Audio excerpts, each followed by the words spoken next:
আমাদের কুমিল্লা শহরের ভিতরে যে একটা সেতু ব্রিজ আছে, এটা আমরা অনেকেই কিন্তু জানি না। এই ট্রেন ব্রিজটা নতুন করার পর কিন্তু ট্রেন ব্রিজের সাথে কিন্তু দুই পাশে দুইটি কিন্তু সেতু ব্রিজ আছে। তো বিকেলবেলা এখানে কিন্তু অনেক মানুষ আসে এই সেতু ব্রিজ আর ট্রেন ব্রিজ দেখার জন্য। তো আজকে মূলত আমি বরাবরের মতো চলে আসছি এই সেতু ব্রিজ দেখার জন্য।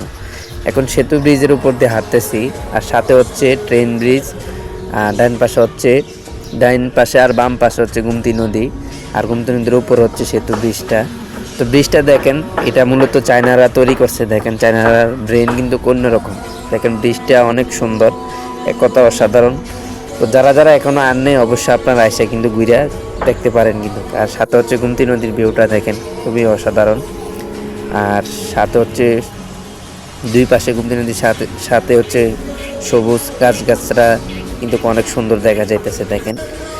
তো আজ থেকে 4-5 মাস আগেও কিন্তু এই গোমতী নদীর ভিতরে অনেক পানি ছিল।